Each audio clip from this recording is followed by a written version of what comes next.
I absolutely love autumnal reading. There is something so nice about getting cozy with a good book, sitting in my reading nook with a nice cup of tea and a blanket. I just absolutely love autumnal reading. Generally, autumn and winter are my favourite times of the year. I started thinking on the 1st of September all about my Autumn TBR, and I have 12 books that I want to chat through today.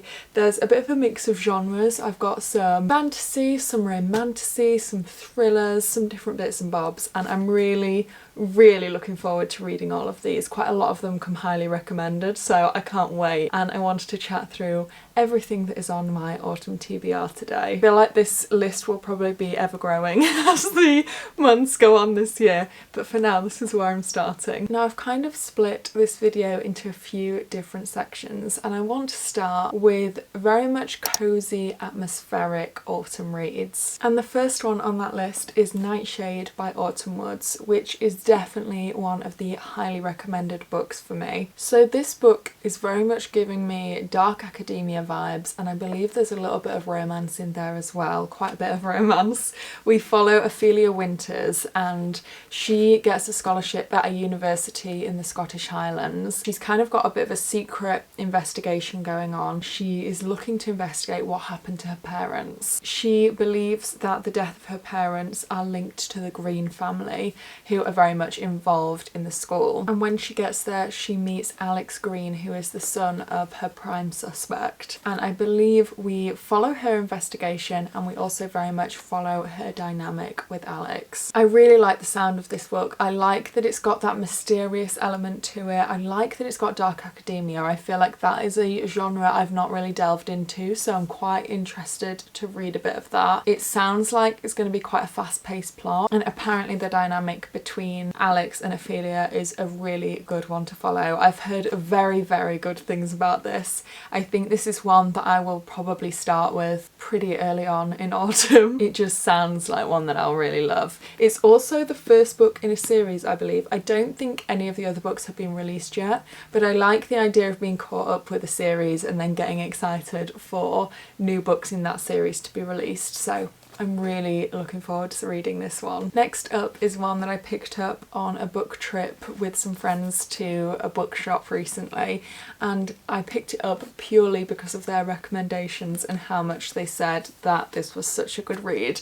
It's Heavenly Bodies by Amani Eriu. So I believe, from what I've read and what the girls told me when we went shopping, that this book is very much based around stars and astrology, which I just think is a really fun theme to run through a book. It's a fantasy book, and it follows our main character Alara, who has been cursed by a fate.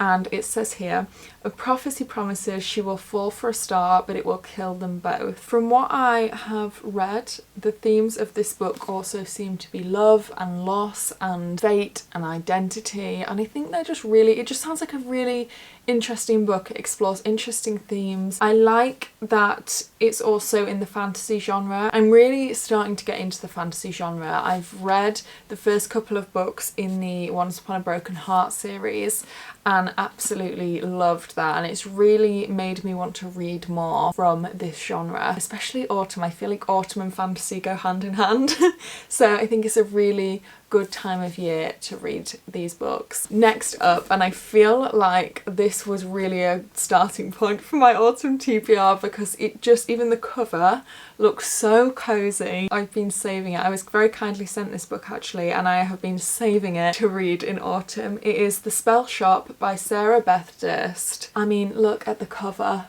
It is just so autumnal and cozy, and this was another one when I posted a few books from my Autumn TBR on TikTok.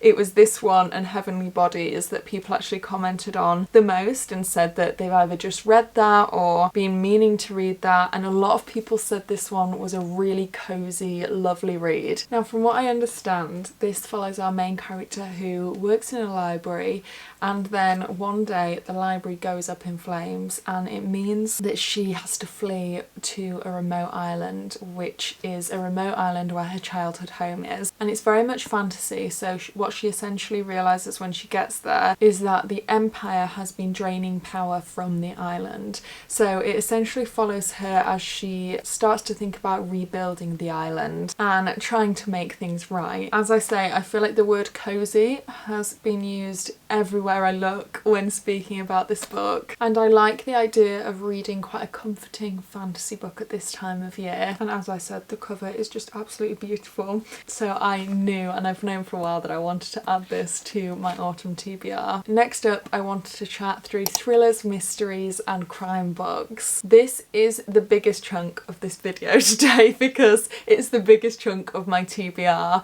I feel like mysteries are really made for autumn. I mean, I read this genre all year round because it is one of my favourites. I'm such a fan of this genre, but I do feel like it's a perfect time of year to be reading these kind of books. So let's get started. I'm so excited to chat through these. Now, this book, Good Girl, Bad Blood by Holly Jackson, is the second book in A Good Girl's Guide to Murder, and I cannot wait to read it. A Good Girl's Guide to Murder was the first book in a 3-part series. This is the second book. It was the first book that I rated 6 stars.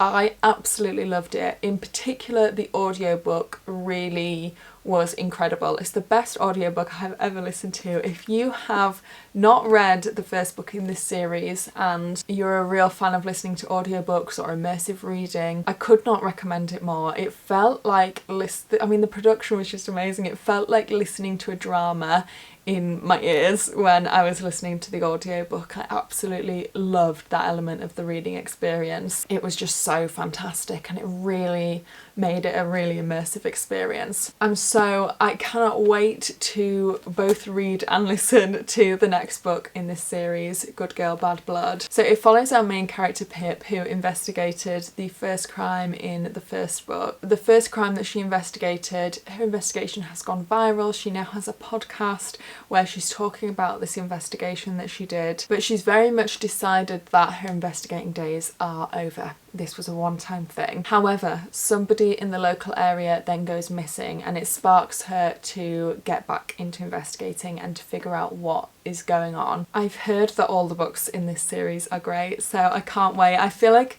the reason I loved it so much as well, many reasons, but I really loved it because there's lots of different elements to it. So you'd be reading the chapters of the book, and then you'd be reading the transcripts of interviews, her school project typed out. There were so many different elements to it that it made it a really interesting read as well, and I think that really lent itself to the audiobook being such a good read as well. It's also quite fun that she started a podcast, because if you've seen my last video you might know that I have started a podcast as well, so I just think it's quite fun for a podcast to be a theme of a book that I'm reading. Next up is one by one of my favourite authors, Claire Douglas. It is The Sisters. This book follows Abby, who is grieving the loss of her twin sister, and she's making a fresh start. She's moving to Bath, and she meets siblings B and Ben, who are also twins, and she ends up moving in with them. From this point, twists and turns start, as is very true to Claire Douglas's other books and her writing style, and I believe we follow very much the unravelling of the unsettling vibes that begin to happen for our main character. My nan has actually just read this book recently. She is also a real fan of Claire Douglas. We both love her writing, and she said that this one is really good, so I'm very excited to read another one by Claire Douglas in the autumn. Next up is another one that also came very highly recommended. It is The Night She Disappeared by Lisa Jewell. I have never read a Lisa Jewell book before, but I am so excited to. I've heard quite a few people say how much of a great author she is, so I, being a fan of this genre, have been really keen to read some of her books. And because this one comes so highly recommended, it feels like the perfect place to start. So I believe there are 2 timelines going on here. We follow summer of 2017 and summer summer of 2018. And in 2017 we follow Tallulah. She is a teenager, she's also a mum, and she heads out to go on a date, and she leaves her baby son at home with her mum Kim. At 4:30 in the morning, Kim wakes up to discover that Tallulah has not returned home. And then we go a year later to summer of 2018, and this honestly sounds so chilling. The first time I read this I was like, gosh, that's that sounds really chilling. It says, walking in the woods behind the school where her boyfriend has just started teaching, Sophie sees a sign nailed to a fence, a sign that says dig here, which definitely sounds really eerie. It really pulls me in to figure out what is going on, what happened to Tallulah a year previous, what is the relevance of Sophie. I'm very intrigued, and I'm already, even though I've not read any of it yet, I'm already really keen to figure out what's happened. I think that's a sign of a good plot if the blurb really pulls you in. Next on my TBR is a Frida McFadden book called Ward D. Now the reason this book really interests me is that it all happens over one night. It follows Amy, who is a medical student who is working in the hospital's mental health unit. She needs to get experience on that floor as part of her medical training, and so we follow Amy over a night shift. I find that really interesting when a book very much focuses in on one specific time. The fact that it's a night is probably the shortest time that I have ever seen a book take place over. I don't think I've read anything that is shorter than that, and I find that really interesting. I'm really keen to read this book purely to see what that is like. And we essentially follow Amy as things really begin to unravel over this night shift. We follow what's happening with the patients, or different secrets, or Amy's own past that she is confronting. It sounds like a lot is packed into this book. It looks pretty short as well, so I think it's going to be like short, snappy, really fast paced. That's what I'm hoping for, that's what I'm expecting. Next up, another highly recommended one. I've been very lucky to have such good books recommended to me. A lot of these so far have been recommendations,